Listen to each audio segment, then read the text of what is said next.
உங்க மனசுல, உங்க வீட்டில, உங்க குடும்பத்துல சாயப்பா இருக்கிறாரா? தெய்வத்துடைய துணை இருந்துச்சுன்னா அது வெளிப்படுத்தும் விதம் இவைகள் தான். இத நீங்க இந்த பதிவின் மூலமா உங்களை பரிசோதிப்பதன் மூலம் இந்த தெளிவை நீங்க பெற முடியும். உங்களுடைய பங்கை நீங்க அவர்கிட்ட கொடுத்தா அவர் அவருடைய பங்கு என்னவோ அதை உங்க வாழ்க்கையில அவர் செய்வார். பலருக்கு வாழ்க்கையே பிரச்சனையா இருக்குது. ஆனா இந்த பிரச்சனையை தீர்க்க முடியுமா, தீர்க்க முடியாதா, இதை பத்தியும் நீங்க தெரிஞ்சுக்கணும்ல. எந்த ஒரு விஷயத்தையும் பாசிட்டிவா அப்ரோச் பண்ணா மட்டும் நடந்துடும் அப்படின்றது எவ்வளவு பெரிய ஒரு தோல்வியை கொடுக்குன்றதையும் நீங்க தெரிஞ்சுக்கணும். நீங்க விடக்கூடிய கண்ணீர் மருந்தா, இல்ல நீங்க விட்ட கண்ணீர் பிறருடைய சாபமான்றதையும் நீங்க புரிஞ்சுக்க வேண்டாமா? என்ன செஞ்சா உங்க வாழ்க்கையில நன்மைகள் நடக்கும்? உங்களுக்கு எங்கெங்கெல்லாம் குழிகளை வெட்டி வச்சிருக்காங்க உங்களுடைய எதிராளிகள்? துன்பத்துடைய ஆழம் எதுவரை இருக்குது? வளர்ந்து இருக்கக்கூடிய கர்மாவை வெட்டணுமா, இல்ல வேரோட பிடுங்கணுமா? அதிகமா சிந்திக்கிறதால உங்க வாழ்க்கையில ஏற்பட்ட தீமைகள், ஏற்பட போகும் ஆபத்து, நீங்க இருக்கக்கூடிய 4 சுவர்த்துல எவ்வளவு தீமைகளையும் ஆபத்துகளையும் சந்தித்து கொண்டு இருக்கிறீர்கள், அதை விளக்குவதற்கு என்ன வழிகள், இதை எல்லாம் தான் இந்த பதிவில் ஒட்டு மொத்தமா பார்க்க போகிறோம்.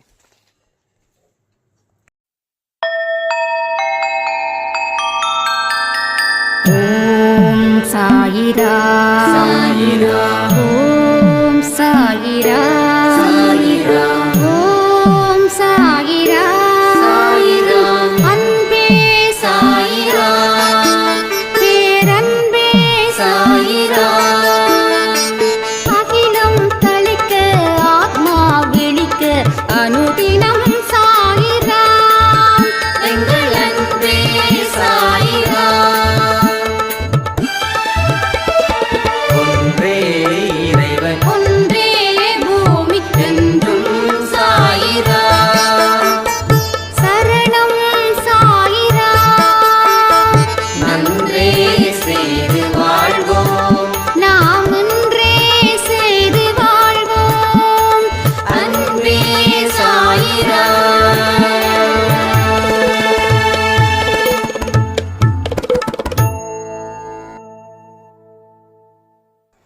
சாயிரா.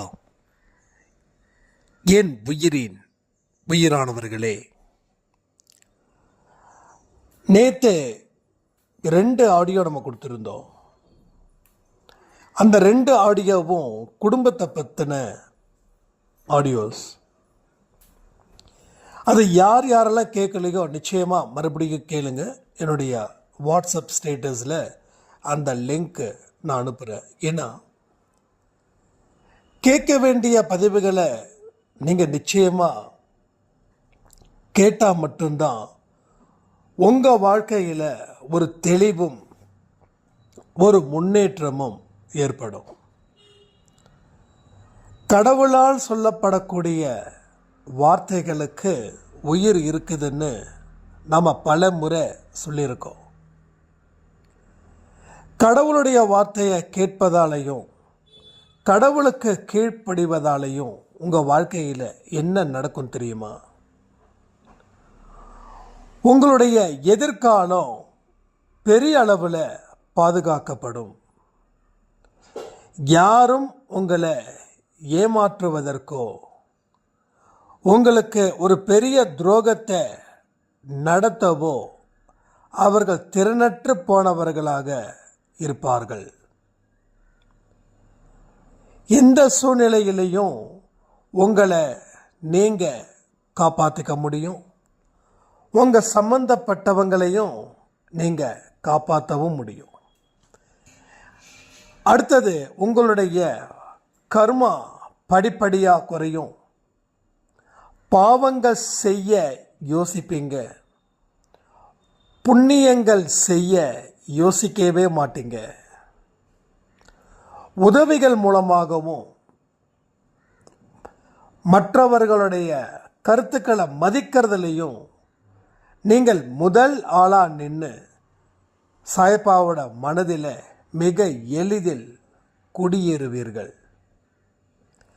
ஏன்னா அவருடைய வார்த்தைகள் அப்படிப்பட்டது. சாயப்பாவோட வார்த்தைகளை மட்டும்தான் கேட்கணுமா? அப்படி இல்லை. எல்லாருடைய வார்த்தைகளையும் அதில் உண்மை இருந்துச்சுன்னா நீங்கள் கேட்கலாம். எல்லா பெரியவர்களுடைய வார்த்தைகளும், எல்லா தெய்வத்தோட வார்த்தைகளும், எல்லா ஆன்மீக நூலில் இருக்கக்கூடிய வார்த்தைகளையும் நீங்கள் கேட்டு அதன்படி வாழ்க்கையை வாழலாம். இதில் என்ன ஒரு பெரிய சேலஞ்ச் அப்படின்னு கேட்டால், உங்களை போல உலகத்தில் விரல் விட்டு எண்ணக்கூடியவர்கள் தான் உங்கள் தன்மையில் இருக்கிறாங்க. மீதி சுற்றியும் இருக்கிறவங்க வாழ்க்கையை வேற மாதிரி பார்ப்பாங்க.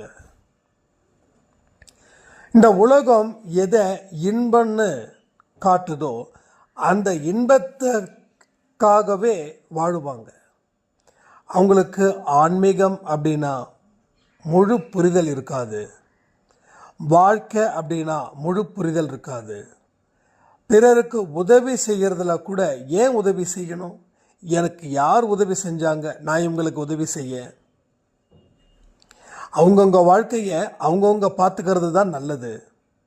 மற்றவங்களுக்கு உதவி செய்கிறதுக்காக கடவுள் என்னை படைக்கலை அப்படின்னு கடவுளுடைய தத்துவத்தையே எதிராக மாற்றிடுவாங்க. நான் அடிக்கடி சொல்லியிருக்கேன் உங்ககிட்ட, இந்த உலகத்தில் ஒரு நல்ல சக்தி இருக்குதுன்னா அதுக்கு ஆப்போசிட்டாக ஒரு கெட்ட சக்தியும் இருக்கும். நல்ல சக்திக்கு என்ன பவர் இருக்குதோ அதே போல் அந்த கெட்ட சக்திக்கும் பவர் இருக்குது. அந்த கெட்ட சக்தி என்ன சொல்லுதோ அதுதான் கடவுளுடைய சக்தின்னு நினைத்து வாழ்ந்து கொண்டு இருக்கிறவர்கள் இன்றைக்கி உலகத்தில் 70% மேலே. ஸோ அப்படிப்பட்ட மனிதர்கள் தான் மற்றவங்களுக்கு உதவி செய்கிறதுல கிண்டல் பண்ணுவாங்க, பழிப்பாங்க. அடுத்தவங்க சிந்துற கண்ணீரை பார்த்து சந்தோஷம் அடையக்கூடியவர்களும் இருக்காங்க. ஒரு மனுஷன் கடவுள் தன்மை கொண்டவனா இருக்கானா, சாத்தான் தன்மை கொண்டவனா இருக்கானா அப்படின்றத மிக எளிதில் நாம் கண்டுபிடிச்சிட முடியும். அவனுடைய பேச்சு, அவன் நடவடிக்கை, அவன் வாழக்கூடிய முறையை பொறுத்து நம்ம கண்டுபிடிச்சிடலாம். பட் இவங்க கிட்ட மோதுறதுன்றது ரொம்ப கஷ்டம். என்னுடைய பலத்துக்கு யாரோ அவங்க கிட்ட தான் நான் மோத முடியும். என்னோட பலத்தை தாண்டி எவன்கிட்டையும் நான் மோதுனா நான் திரும்ப திரும்ப தோற்று போயிட்டே இருப்பேன். அதுபோல் இங்கே ஒரு விஷயம் இருக்குது. நீங்கள் ஜெயிக்கணும் அப்படின்னா உங்களுக்கு ஈக்குவலண்ட்டாக இருக்கிறவங்க கிட்ட மோதுங்க. உங்களுக்கு மேலே பலம் வாய்ந்தவங்க கிட்ட நீங்கள் மோதாதீங்க. அதை கடவுளை அங்கே அனுப்பிச்சி விட்ருங்க, அவர் பார்த்துப்பார். ஸோ வாழ்க்கையில் வெற்றிகள் கடவுள் ஒன்று உங்கள் மூலமாக பெறணும்னு நினைக்கிறாரு. உன்னால் முடியலன்னா அதை என்கிட்ட ஒப்படைச்சிடுன்றார். ஆனால் நாம் என்ன பண்ணுறோம், அந்த சேலஞ்சை நாமளும் ஏற்றுக்க மாட்டேன்றோம், கடவுள்கிட்டையும் கொடுக்க மாட்டேங்கிறோம். நாம் அதுக்குள்ளேயே யோசிச்சுட்டே இருக்கோம்.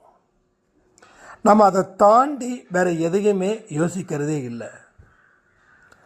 ஒரு மோசமான ஒரு இடத்துல ஒரு மோசமான சூழ்நிலை, ஒரு மோசமான சம்பவம் இருக்குதுன்னா நீங்கள் இடத்த மாற்றணுன்ற தாட்டு கூட உங்களுக்கு வரலை. ஏன்னா உங்களுடைய சிந்தனைகள் வாழ்க்கையில் இப்போ நடந்து கொண்டு இருக்கக்கூடிய கசப்பானவைகளையே திரும்ப திரும்ப திரும்ப திரும்ப நினைக்க தோணுது. ஸோ இதன் மூலமாக நீங்கள் டோட்டலாக எந்த இடத்துலையும் நகர முடியாத ஒரு சூழ்நிலையை நீங்கள் உருவாக்குறீங்க. ஸோ அடிப்படையாக நம்ம புரிஞ்சுக்க வேண்டியது ஒன்றே ஒன்று, என்ன தெரியுமா? சூழ்நிலைகள் மோசமாக இருந்துச்சுன்னா அந்த சூழ்நிலையை நாம் மாற்ற முடியும் அப்படின்ற நம்பிக்கையை வச்சு நீங்கள் மாற்றி ஒரு அத்தியாயத்தை நீங்கள் எழுத வேண்டிய ஒரு கட்டாயத்தில் நீங்கள் இருக்கீங்க.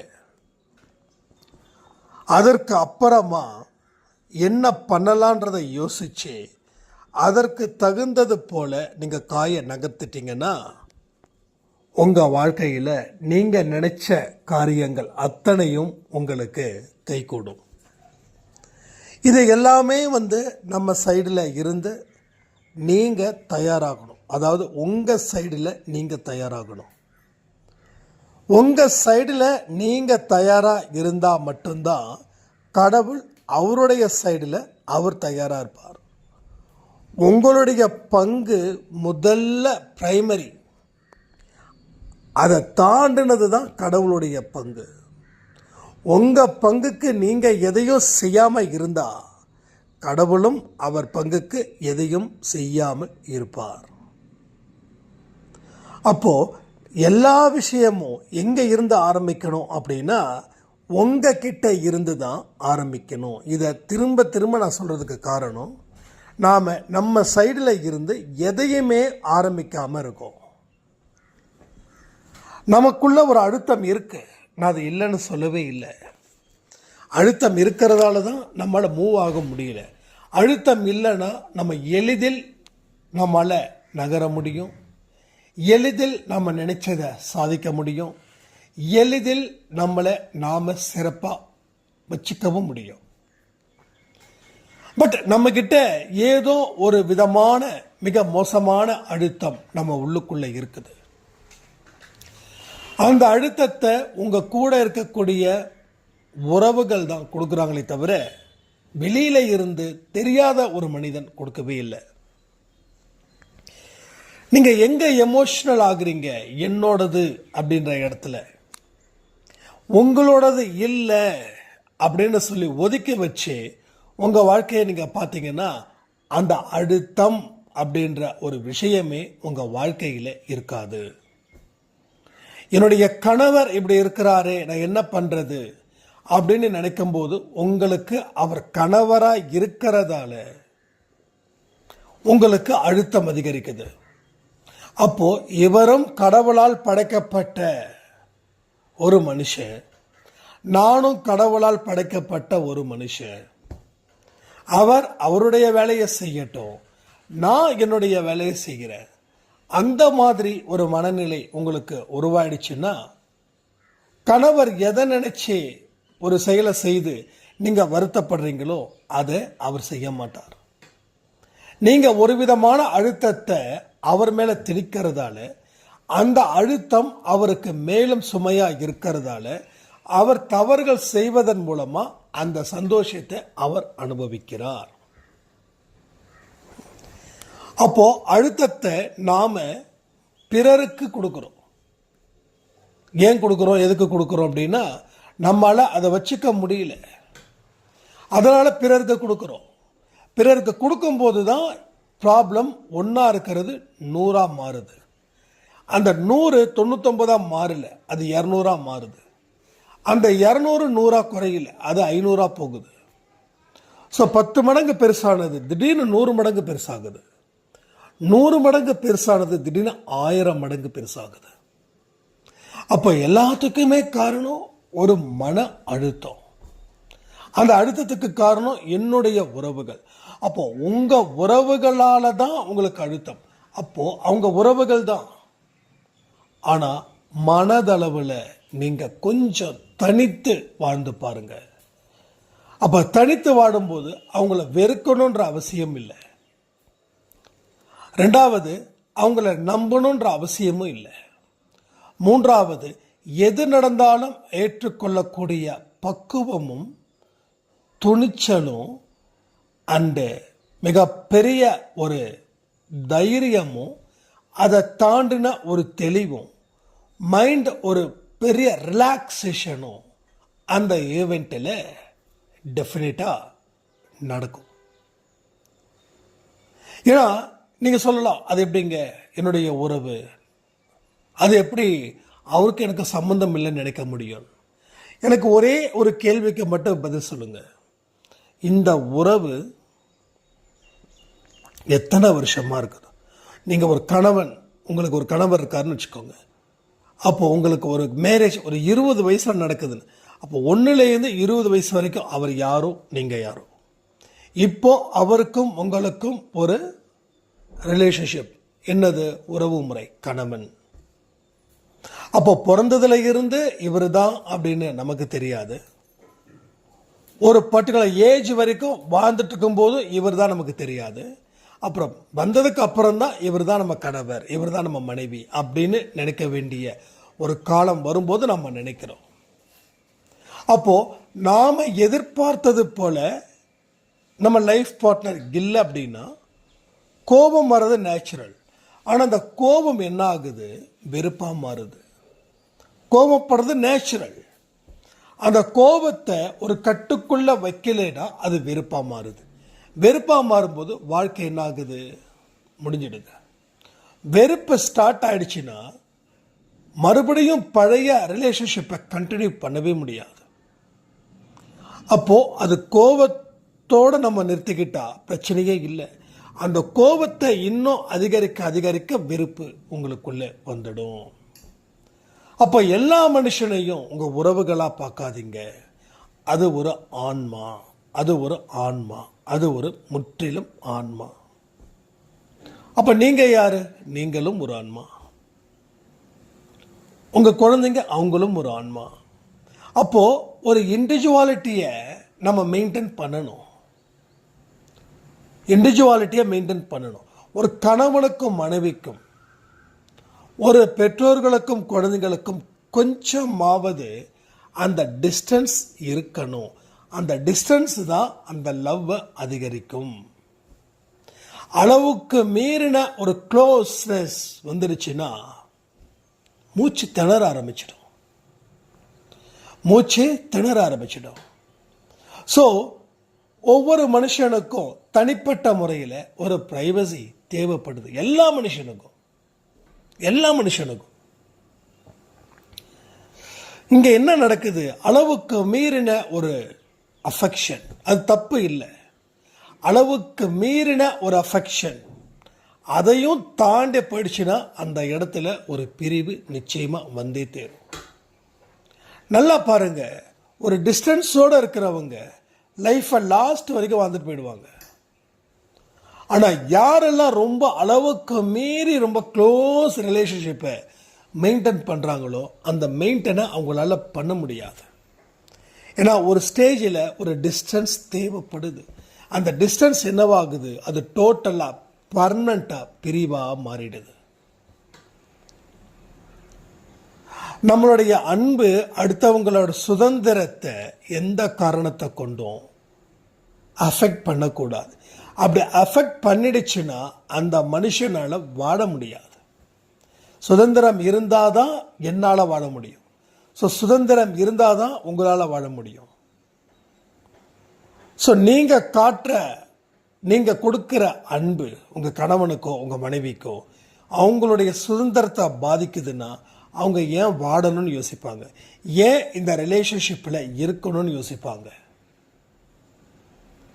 ஸோ மனமிட்டு பேசுங்க, வாழ்க்கையில் எல்லாமே சரியாயிடும். நீங்க இப்படித்தான் அப்படின்றத புரிய வைங்க.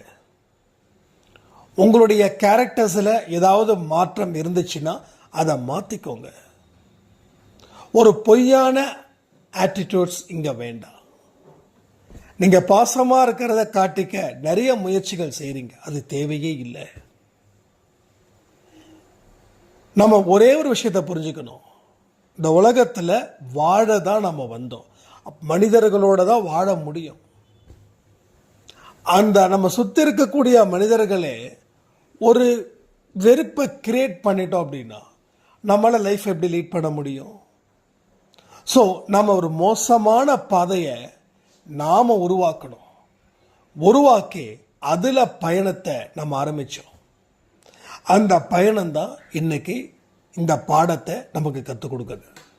ஸோ பயணம் சரியில்லை, நான் என்ன பண்ணணும்? அதோட ஸ்டாப் பண்ணிவிட்டு திருப்பி ரிட்டர்ன் வந்து எங்கே ஆரம்பிச்சிங்களோ அங்கே இருந்து எந்த பாதையை தேர்ந்தெடுக்கலான்னு அந்த பாதையை தேர்ந்தெடுத்து பயணத்தை மேற்கொள்ள வேண்டும். இவ்வளோ தூரம் வந்துட்டனே, நிறுத்த முடியாதே, இது நிறைய பேரோட கேள்வி. நீங்கள் நிறுத்தலைன்னா இந்த வாழ்க்கையும் இந்த காலமும் அதை வேறு வழியில் நிறுத்திடும். நீங்களா நிறுத்திட்டீங்கன்னா ப்ராப்ளம் இல்லை. வேறு ஒருத்தர் நிறுத்த வச்சிட்டாருன்னா அளவுக்கு மீறின ஒரு துக்கம் உங்களுக்கு தொண்டையை அடைக்கும். ஸோ இது எல்லா விஷயத்தையும் நீங்கள் முடிவு செய்யுங்கள். உங்கள் வாழ்க்கை உங்களுக்கு உண்டானது, உங்கள் சுதந்திரம் உங்களுக்கு உண்டானது. உங்கள் சுதந்திரத்தையோ உங்கள் வாழ்க்கையோ பிறருக்கு கொடுக்க வேண்டிய அவசியம் உங்களுக்கு இல்லை. என்றைக்குமே கடவுள் தன்மையோடு நீங்கள் இருக்கணும். கடவுள் தன்மையோடு இருக்கிற சுதந்திரம் தான் இங்கே தேவை. கடவுள் தன்மையை மறந்து இருக்கக்கூடிய சுதந்திரம் எனக்கு வேணும் வேணும் அப்படின்னா நிச்சயமாக சொல்கிறேன், அது சாத்தானும் அந்த ஒரு விஷயத்தை வெளிப்படுத்தும். அப்போ தெய்வத்துடைய வெளிப்பாடு சாத்தானுடைய வெளிப்பாடு. நம்ம ஏன் சாத்தானை பற்றி நிறைய பேசுகிறோம் அப்படின்னா, இன்னைக்கு எல்லா மனுஷனுக்குள்ளேயும், ஏன் எனக்குள்ளேயும் ஒரு சாத்தான் இருப்பான், உங்களுக்குள்ளேயும் ஒரு சாத்தான் இருப்பான். எல்லா மனுஷனுக்குள்ளேயும் ஒரு சாத்தான் நிச்சயமாக இருப்பான். அவன் ஓரளவுக்கு இருந்துட்டா பிரச்சனை இல்லை, அவன் வளர்ந்துட்டானா அது ப்ராப்ளம் ஆகும். அப்போ நம்மளுடைய லைஃப் ஸ்டைலை எப்படி தீர்மானிக்க போகிறோன்றதை நீங்கள் சிந்திச்சிருக்கீங்களா? ஸோ இன்னைக்கு இருக்கக்கூடிய வாழ்க்கை தான் நாளைக்குன்றதை நீங்கள் மறந்துடாதீங்க. அப்போ இன்னைக்கு நாம் எதை சரி பண்ணணும்,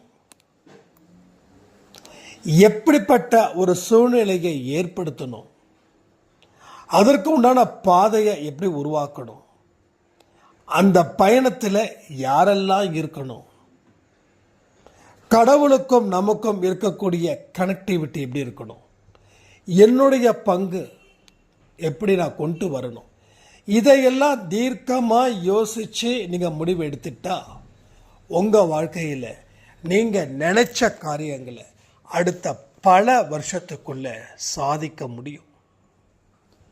இங்கே தோல்விகளை ஏற்றுக்கோங்க நான் சொல்லலை, இதுவரைக்கும் பெற்ற தோல்விகளை ஏற்றுக்கொள்ளுங்கள். இனி தோல்விகளே கிடைக்காத ஒரு சூழ்நிலையை என்னால் உருவாக்க முடியும் அப்படின்னு நம்புங்க. நம்முடைய கவன சிதறலால் தான் தோல்விகள் இருக்குதுன்னு முடிவு பண்ணுங்க. நீங்கள் எடுத்த முடிவு தப்பாக இருந்தால் உங்கள் வாழ்க்கையோட அஸ்திவாரத்தையே அது ஆட்டம் காண வச்சிடும். அப்போ எடுக்கிற முடிவு 1க்கு 10 தடவை யோசிச்சு எடுங்க. யார் யார்கிட்டலாம் கேட்கணுமோ எல்லார்கிட்டையும் கேளுங்க. ஆனால் எல்லார்கிட்டையும் ஒரு சஜஷன் வாங்குங்க. ஃபைனலாக ஒரு முடிவை நீங்கள் எடுங்க.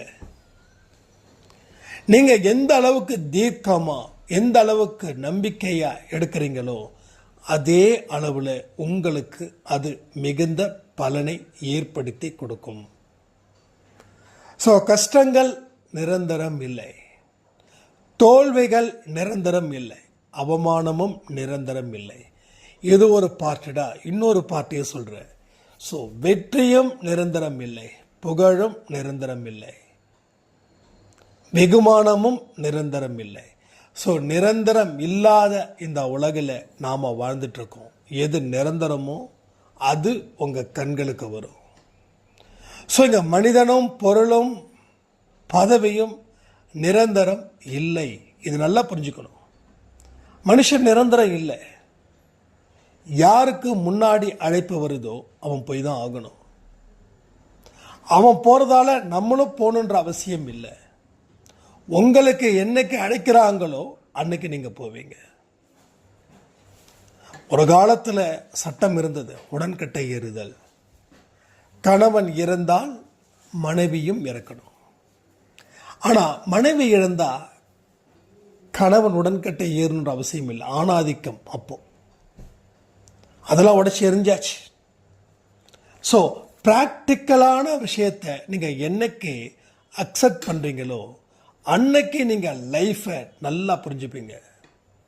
நீங்களா ஒரு விஷயத்தை உருவாக்கி இதுதான் உண்மை அப்படின்னு நினைக்கும் போது தான் நாம் அந்த வாழ்க்கையில் இருந்து சரிவை நோக்கி போகிறோம்.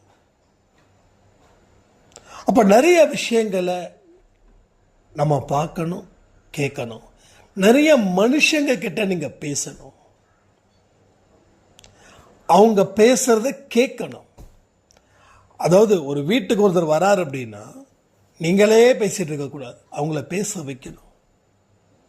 அப்போ ஒவ்வொரு மனுஷனுடைய வாழ்க்கையில அவன் எந்த அளவுக்கு உணர்ச்சி வசப்பட்டு இருக்கிறான், அப்போ இவன் இந்த உணர்ச்சி வசப்படுறதால தான் இவனுடைய வாழ்க்கையில மிகப்பெரிய அளவில் பிரச்சனைகள் இருக்குதுன்றதை கடவுள் உங்களுக்கு புரிய வைப்பார். ஸோ கேட்கறதுல முதல் இடத்துல இருங்க, பேசுறதுல ரெண்டாவது இடத்துல இருங்க. பேச வேண்டிய இடத்துல நீங்க பேசுங்க. கடவுள் என்னைக்கு உங்களை பேச வைக்கிறாரோ அப்போ நீங்க பேசுங்க. அது வரைக்கும் கீப் சைலண்ட். எது நம்மளை கிட்ட வருதோ அது நம்ம நல்லதுக்கு அப்படின்னு நினச்சிக்கிறதுல தப்பே இல்லை. ஒருவேளை கெட்டது கூட நம்மளை தேடி வரும். ஸோ பாசிட்டிவாக நினைக்கிறது சரிதானே அப்படின்னு ஒரு சில பேர் கேட்பீங்க.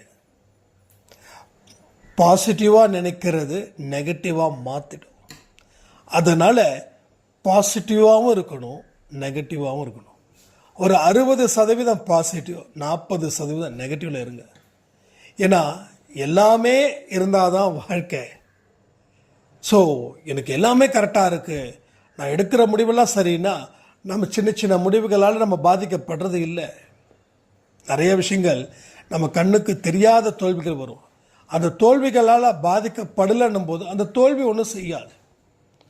ஆனால் எந்த ஒரு தோல்வி நம்மளை பாதிக்குதோ அதுதான் நம்மளுடைய ஒட்டுமொத்த பிரச்சனைகளை பூகம்பம் மாதிரி வெடிக்கப் போவதுன்னு அர்த்தமாகுது. அந்த ஒரு தோல்வி அந்த ஒரு விஷயத்தை மட்டும் பாதிக்காது, ஒட்டுமொத்த A to Z உங்கள் வாழ்க்கையில் நீங்கள் என்னென்னலாம் அடைஞ்சிருக்கீங்களோ, என்னென்னலாம் அடையணும்னு நினைக்கிறீங்களோ அத்தனையுமே அது புரட்டி போட்டுடும். அப்போ பாசிட்டிவாக இருந்து திங்க் பண்ணுறது சரிதான். அந்த பாசிட்டிவ்லேயும் என்னென்ன நெகட்டிவ்ஸ் இருக்குது. ஒரு நல்லதை செய்யினா அதில் ஒரு துன்பமும் இருக்கும், ஒரு துன்பத்தை செஞ்சால் அதில் ஒரு இன்பமும் இருக்கும். நான் நிறைய பாவத்தை செஞ்சதால் அதுக்காக நீங்கள் நினைக்கிற மாதிரி பெருசாலாம் ஒன்றும் இல்லை சொல்கிறேன். நிறைய பாவத்தை செய்யும்போது சில வார்த்தைகள் நமக்குள்ளே தோணுது இல்லையா, ஏன் இதை செய்யணும், ஏன் இந்த தப்பை பண்ணணும். பாவத்தை செய்கிறவனுக்கு கண்டிப்பாக ஒரு கேள்வி இருக்கும், நான் பண்ணது தப்பு தானே, இது எவ்வளோ பெரிய அஃபெக்ட். அது பாவத்தை செய்கிறதால உனக்கு ஒரு புத்தி கிடைக்குது. அப்போ பாவத்தை செய்கிறதால ஒரு நல்லதும் நடக்குது.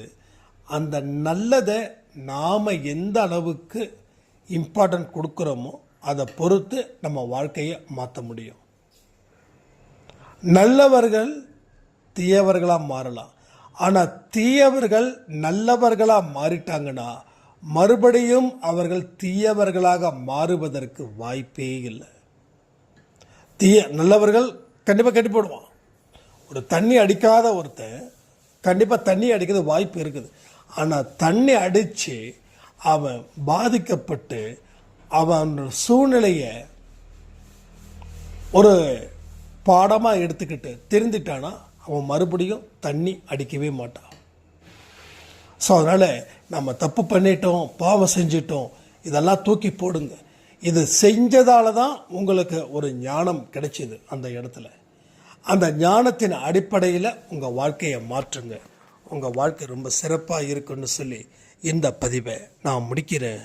ஜெய் சாய்ராம்.